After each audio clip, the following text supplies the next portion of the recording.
یہ واقعہ پنجاب کے ایک بڑے شہر سے 5 میل دور کے ایک گاؤں کا ہے، اور یہ گاؤں میرے علاقے کے تھانے میں آتا تھا اور میں اس تھانے کا انچارج تھا۔ ایک روز صبح منہ اندھیرے مجھے جگا کر بتایا گیا کہ قتل کی یہ رپورٹ آئی ہے۔ یہ دوہرے قتل کی ایک واردات تھی۔ پاکستان کا ابتدائی دور تھا اور آج کل والی قتل و غارت شروع نہیں ہوئی تھی۔ پولیس نے بھی ابھی یہ رویہ اختیار نہیں کیا تھا کہ قتل یا ڈاکے کی واردات ہو گئی ہے تو وہ اپنی مرضی سے جائے واردات پر پہنچ جائے گی۔ قتل کی واردات پر فوراً جائے وقوع پر نہ پہنچنا قانوناً اور اخلاقاً جرم ہے۔ یہی وجہ تھی کہ میں فوراً جائے واردات پر پہنچا کرتا تھا، اور اس وقت بھی یہی ہوا۔ قتل کی واردات کا سن کر مجھے کرنٹ سا لگا اور میں اپنی ساری سستی بھول کر فوراً تیار ہو کر تھانے میں پہنچ گیا۔ وہاں اس گاؤں کا نمبردار ایک دیہاتی آدمی کے ساتھ بیٹھا ہوا تھا۔ مجھے دیکھ کر وہ دونوں کھڑے ہو گئے۔ میں نے ان کو بیٹھنے کو کہا اور پوچھا کہ کون قتل ہو گیا ہے۔ شادو ہے اس کا نام، نمبردار نے جواب دیا۔ اپنے ہی گاؤں کی عورت تھی۔ اس کی لاش گاؤں کے باہر اینٹوں کے پرانے پٹے کے پاس پڑی ہوئی ہے۔ لاش کس نے دیکھی تھی؟ میں نے نمبردار سے پوچھا۔ اس نے اپنے ساتھ آئے ہوئے دیہاتی کی طرف اشارہ کرتے ہوئے بتایا کہ یہ صبح منہ اندھیرے اپنے کھیتوں میں جانے کے لیے وہاں سے گزر رہا تھا کہ اس کی لاش پر نظر پڑ گئی۔ اس نے گاؤں واپس آ کر نمبردار کو نیند سے جگا کر لاش کے متعلق بتایا۔ نمبردار سرکاری آدمی تھا۔ اس نے فوراً دیہاتی کو ساتھ لیا اور تھانے آ پہنچا۔ میں نے اسی وقت 2 کانسٹیبلوں کو ساتھ لیا اور جائے واردات پر جا پہنچا۔ راستے میں نمبردار سے مقتولہ شادو کے متعلق پوچھتا گیا۔ نمبردار نے بتایا کہ شادو قریبی شہر سے بیاہ کر اس گاؤں میں آئی تھی اور اس کا اصل نام دلشاد بیگم تھا، لیکن دیہات کی روایت کے مطابق گاؤں کی عورتوں نے اسے شادو کہنا شروع کر دیا۔ شادی کے 5 سال بعد اللہ نے اسے ایک بیٹا دیا اور اس کے بعد اس کی کوئی اولاد نہ ہوئی۔ اس کی وجہ یہ تھی کہ جب بیٹا بھی 2 سال کا ہی تھا تو خاوند فوت ہو گیا۔ معمولی سا بخار چڑھا تھا جو بگڑتے بگڑتے ٹائیفائڈ میں بدل گیا اور اس کی جان لے کر ہی ٹلا۔ شادو بری بہار میں بیوہ ہو گئی۔ وہ جوانی کی عمر میں تو تھی ہی، اوپر سے اللہ نے اسے سراپا اتنا حسن دیا تھا کہ بہت سے مردوں نے اسے اشاروں کنائے میں عقد ثانی کے پیغام بھجوائے اور کچھ نے لوٹ کا مال سمجھ کر ہڑپ کرنا چاہا، مگر اس نے سب کچھ ٹھکرا دیا۔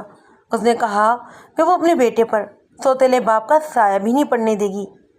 اب اس کا وہی بیٹا تھا 18-19 سال کا جو جوان ہو چکا تھا، مگر شادو کی دلکشی میں کمی نہیں آئی تھی۔ نمبردار نے بتایا کہ 40 سال کی عمر میں بھی وہ جوان ہی لگتی تھی۔ کچھ لوگوں کا خیال تھا کہ وہ چوری چھپے دوستیاں لگاتی ہے۔ خاص طور پر 2 آدمیوں کے بارے میں بہت مشہور تھا کہ شادو کے ان سے تعلقات ہیں۔ ان میں سے ایک زمیندار تھا جو خاصا خوشحال تھا اور عورتوں کے معاملے میں خاصا بدنام بھی۔ دوسرا آدمی سبزیوں کا ایک بیوپاری تھا جو گاؤں سے سبزیاں شہر میں سپلائی کرتا تھا۔ میں نے تفتیش میں یہ سب باتیں معلوم کرنی تھیں، اس لیے میں نے ان باتوں کو اپنے ذہن میں رکھ لیا۔ ہم جائے واردات پر پہنچ گئے۔ یہ اینٹوں کا ایک پرانا بھٹا تھا جو نہ جانے کب سے بند پڑا تھا اور ٹوٹ پھوٹ کا شکار تھا۔ درمیان میں کھڑی اس کی بلند چمنی بھی ٹوٹ کر گر چکی تھی۔ اس کے اطراف میں اینٹیں پکانے والے گہرائی میں جگہ بنی ہوئی تھی۔ نمبردار کے ساتھ آنے والے دیہاتی نے ہماری رہنمائی کی تو میں نے سب کو اسی جگہ رکنے کو کہا اور خود آگے چلا گیا۔ میں نہیں چاہتا تھا کہ دوسروں کی بے احتیاطی سے جائے واردات پر موجود کھرے ضائع ہوں۔ یہ چونکہ عام راستہ نہیں تھا، اس لیے مجھے یقین تھا کہ کھرے محفوظ ہوں گے۔ میں تھوڑا آگے چلا گیا۔ وہاں بڑی ہی اچھی اونٹ سی بنی ہوئی تھی اور وہاں ایک عورت کی لاش کروٹ کے بل پڑی تھی۔ میں نے قریب جا کر دیکھا۔ اس نے پھولدار شلوار قمیض پہنی ہوئی تھی اور پاؤں میں چمڑے کی مہنگی جوتی تھی۔ ایسی جوتیاں گاؤں کی عورتیں عموماً استعمال نہیں کرتی تھیں۔ وہ یقیناً شہر سے لائی گئی ہوگی۔ اس کا دوپٹہ اس کے گلے میں اس طرح پڑا تھا کہ صاف پتہ چل رہا تھا مقتولہ کو گلے میں دوپٹے کا پھندا ڈال کر گلا گھونٹ کر مارا گیا ہے۔ مقتولہ کی آنکھیں باہر کو ابلی ہوئی تھیں اور دوپٹے کے پھندے کی وجہ سے اس کا منہ کھل گیا تھا اور زبان باہر نکل آئی تھی۔ مرنے کے باوجود اس کے چہرے کی دلکشی کم نہیں ہوئی تھی۔ اس کی گوری چٹی رنگت اور جسم کی بناوٹ اپنے اندر بہت کشش رکھتی۔ اسے دیکھ کر مجھے نمبردار کی باتیں سچ لگنے لگیں۔ میں نے بڑی باریک بینی سے لاش کا جائزہ لیا لاش کے جسم پر کہیں بھی چوٹ یا زخم کا نشان نہیں تھا، بلکہ خراش بھی نہیں تھی۔ اس کی موت گلا گھوٹنے سے ہوئی۔ اس کا دوپٹہ اس کے گلے میں ڈال کر گردن کی پچھلی طرف سے بل دے کر اسے قتل کر دیا گیا۔ ارد گرد کی زمین پر 3 قسم کے کھڑے نظر آئے تھے۔ ایک کھڑا تو زنانہ جوتی کا تھا جو مقتولہ شادو نے پہن رکھی تھی، اور دوسرے 2 کھڑے مردانہ جوتوں کے تھے۔ مردانہ کھڑے 2 مختلف قسم کی جوتیوں کے تھے اور الگ الگ صاف طور پر پہچانے جا رہے تھے۔ ایک کھڑا تو دیسی جوتی کا تھا جو عام طور پر پہنی جاتی ہے اور اسے خصا بھی کہتے ہیں، جبکہ دوسرا کھڑا خاص قسم کا تھا۔ ایسے جوتے دیہات میں بہت ہی کم لوگ پہنتے ہیں، لیکن بعض شوقین مزاج دیہاتی ایسے جوتے استعمال کرتے تھے۔ یہ چمڑے کے بنے ہوئے مکیشن تھے۔ ان کے تلوے پر ایک ڈیزائن سا بنا ہوا تھا جو کچی مٹی پر صاف نظر آ رہا تھا۔ یہ تینوں کھڑے گاؤں کی طرف سے آئے اور ایک کھڑا پچھلی طرف کو جا رہا تھا، جبکہ دوسرا گاؤں کی طرف ہی واپس آ رہا تھا۔ میں نے ان دونوں کھڑوں کو محفوظ کرنے کے لیے مولڈ بنوائے تھے۔ میں نے اپنے ساتھ آنے والے کانسٹیبل اور نمبرداروں کو اپنے پاس بلا لیا۔ کھڑوں کے مولڈ بنوائے اور نمبردار کو کہا کہ لاش لے جانے کے لیے چارپائی اور آدمیوں کا بندوبست کر دے۔ اس کے بعد میں نے نقشہ صورتحال مرتب کیا اور موقع کی ضروری کارروائی کی۔ اتنی دیر میں نمبردار نے گاؤں سے چند آدمی اور چارپائی منگوا لی۔ لاش کو چارپائی پہ ڈال کر ہم گاؤں میں آ گئے۔ سارے گاؤں میں شادو کے قتل کی خبر پھیل گئی اور لوگ اکٹھے ہو کر باتیں کر رہے تھے۔ ایک نوجوان روتا ہوا لاش سے لپٹ کر دھاڑے مارنے لگا۔ نمبردار نے بتایا کہ یہ مقتولہ شادو کا بیٹا ہے۔ اس کا نام صفدر علی بتایا گیا۔ وہ بڑا ہی خوبصورت اور صحت مند نوجوان تھا اور شکل و صورت میں اپنی ماں پر گیا تھا۔ نمبردار نے اپنی بیٹھک میں میرے بیٹھنے کا انتظام کر دیا۔ میں نے ابتدائی پوچھ تاچھ شروع کر دی۔ سب سے پہلے میں نے شادو کے قتل کی وجہ معلوم کرنی تھی۔ وہ دیر عمر عورت تھی، اس لیے کسی سے عشق وغیرہ کا تو سوال ہی پیدا نہیں ہوتا تھا۔ دشمنی کے بارے میں غور کیا تو یہی سوچ سامنے آئی کہ ایک عورت کی کسی کے ساتھ کیا دشمنی ہو سکتی ہے۔ ایک ہی بات ہو سکتی تھی کہ مقتولہ کے کسی کے ساتھ تعلقات ہوں گے اور وہ چوری چھپے اس سے ملتی ہوگی۔ اس کا کوئی اور بھی امیدوار ہوگا جس نے رکاوٹ کی وجہ سے شادو کو قتل کر دیا۔ بہرحال یہ سب تو میرے خیال تھے، اصل بات تو تفتیش کے بعد ہی سامنے آنا تھی۔ میں نے صرف نمبردار کی رپورٹ پر ہی بھروسہ نہیں کرنا تھا۔ میں نے نمبردار کو کہا کہ وہ مقتولہ شادو کے بیٹے صفدر کو بلوائے۔ نمبردار نے اپنا ایک آدمی بھیجا اور اس کو کہا کہ وہ صفدر کو یہیں لے آئے۔ وہ آدمی چلا گیا اور تھوڑی دیر بعد صفدر کو ساتھ لے آیا۔ میں نے صفدر کے ساتھ رسمی سلام دعا کی۔ پھر میں نے نوٹ کیا کہ اس کے چہرے سے اتنا غم ظاہر نہیں ہو رہا جتنا کہ ہونا چاہیے۔ ابھی تھوڑی دیر پہلے تو وہ دھاڑے مار مار کر رو رہا تھا، لیکن اب اس کے چہرے پر بڑا ہی اطمینان نظر آ رہا تھا۔ آنکھیں بھی ایسی تھیں جیسے رویا ہی نہ ہو۔ میں نے ادھر ادھر کی باتوں کے بعد اس سے پوچھا کہ ان لوگوں کی کسی کے ساتھ دشمنی تو نہیں؟ کوئی بات نہیں ایسی، اس نے جواب دیا۔ ہمارے کسی کے ساتھ لڑائی جھگڑا یا خاندانی دشمنی نہیں تھی۔ جائیداد کا جھگڑا ہوگا؟ میں نے پوچھا۔ نہیں، بالکل نہیں، اس نے کہا۔ میرے باپ کا کوئی بھائی یا بہن نہیں، اس وجہ سے کسی ایسے مسئلے کا سوال ہی پیدا نہیں ہوتا۔ دیکھو صفدر، میں نے اسے کہا، میں نے تفتیش کرنی ہے اور تمہاری ماں کے قاتل کو پکڑنا ہے، اس لیے مجھے تم سے کچھ ایسے سوال بھی پوچھنے پڑیں گے جو شاید ایک بیٹا برداشت نہیں کر سکتا، لیکن یہ میری مجبوری ہے۔ مجھے معلوم ہوا ہے کہ تمہارے باپ کے مرنے کے بعد کئی لوگ تمہاری ماں سے شادی کے امیدوار تھے، لیکن تمہاری ماں نے سب کو جواب دے دیا تھا۔ اب اتنے عرصے بعد بھی میں نے سنا ہے کہ 2 آدمی ایسے ہیں جو تمہاری ماں میں دلچسپی رکھتے تھے۔ کیا ایسا نہیں ہو سکتا کہ ان میں سے کسی نے غصے میں آ کر تمہاری ماں کو قتل کر دیا ہو؟ وہ منہ سے کچھ نہ بولا اور خالی خالی نظروں سے میرا منہ تکتا رہا۔ کیا تمہارے علم میں کوئی ایسی بات ہے؟ میں نے اس سے پوچھا۔ بکواس ہے یہ سب، اس نے بڑے ہی غصے سے کہا اور منہ دوسری طرف پھیل لیا۔ وہ غالباً مجھ سے نظریں نہیں ملانا چاہتا تھا۔ میں نے اس کو کہا کہ وہ میری طرف دیکھ کر بات کرے۔ اس نے میری طرف دیکھا تو میں نے اس کی آنکھوں میں آنکھیں ڈال دیں۔ اس نے چند لمحے میری آنکھوں میں دیکھا، پھر اس کی نظریں جھک گئیں۔ میں اس کی حالت کو سمجھ رہا تھا۔ ایک بیٹا بھلا اپنی ماں کے بارے میں ایسی بات کیسے سوچ سکتا ہے؟ جیسے آپ نے سنا ہے ویسے میں نے بھی سنا ہے۔ بالآخر اس نے نظریں جھکائے بڑی ہی مشکل سے اپنی بات کمپلیٹ کی۔ لوگ میری ماں کے بارے میں ایسی ہی الٹی سیدھی باتیں کرتے ہیں۔ کیسی باتیں؟ میں نے پوچھا۔ یہی کہ اس کے عباس شاہ سے تعلقات ہیں، اس نے کہا، اور پھر یکدم بھڑک کر ایک ننگی گالی دے کر بولا،